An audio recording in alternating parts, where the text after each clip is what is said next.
Hi friends, welcome to అల్లా తమ్ముడు. Friends, నోట్లో నోరూరించే బెండకాయ పులుసు టేస్టీగా సింపుల్గా చేసి చూపిస్తా.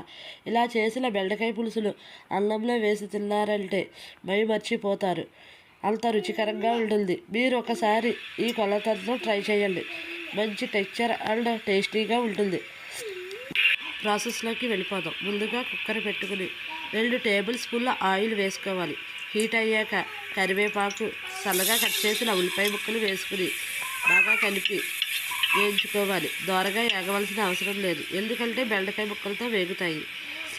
సన్నగా కట్ చేసిన పచ్చిమిర్చి వేసుకుని మరోసారి కలిపి వేయించుకోవాలి. అలాగే 1 టేబుల్ స్పూన్ అల్లం పేస్ట్ వేసుకుని పచ్చివాసన పోయే వరకు వేయించుకోవాలి. ఇలా వేయించుకోవడం వల్ల బెండకాయ పులుసు టేస్టీగా రుచిగా ఉంటుంది. కట్ చేసిన టమాటా ముక్కలు వేసుకుని మగ్గించుకోవాలి. ఇలా మగ్గించుకోవాలి. తర్వాత ఒక 1/2 కిలో బెండకాయ ముక్కలు తీసుకుని కట్ చేసుకోవాలి. 1 పావు స్పూను పసుపు, రుచికి తగినంత ఉప్పు వేసుకుని మరోసారి కలుపుకోవాలి. ఇప్పుడు బెండకాయ ముక్కలు తీసుకోవాలి. కట్ చేసిన బెండకాయ ముక్కలను వేసుకుని మరోసారి బాగా కలుపుకొని 3 నిమిషాల పాటు హై ఫ్లేమ్లో మగ్గించుకోవాలి. ఇలా మగ్గించుకోవడం వల్ల బెండకాయ మెత్తగా అవుతుంది. మగ్గినది 1 స్పూన్ కారం వేసుకుని మరోసారి కలుపుకోవాలి. 1 నిమిషం పాటు మగ్గించుకోవాలి. కారం పచ్చివాసన పోయే వరకు కలుపుకుని మూత పెట్టి మగ్గించుకోవాలి.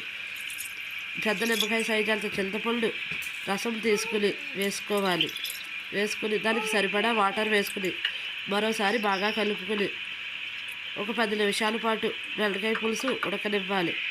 ఇలా ఉడకడం వల్ల బెండకాయ ముక్క మెత్తగా అవుతుంది. కొత్తిమీర కూడా వేసుకుని మరోసారి ఉడకనివ్వాలి. అంతేనండి, ఎంతో టేస్టీగా ఉండే బెండకాయ పులుసు రెడీ. మీరు కూడా ఇలా ట్రై చేసి చూడండి. Thank you friends. నా ఛానల్ కనుక మీకు నచ్చినట్లయితే సబ్స్క్రైబ్ చేయండి, లైక్ చేయండి, షేర్ చేయండి. నా వీడియోస్ వెంటనే మీకు నోటిఫికేషన్ వస్తుంది. Thank you. మీకు ఎలాంటి వీడియోలు కావాలో తెలియచేయండి. మీకు అలాంటి వీడియోలు పెడతాను. Thank you.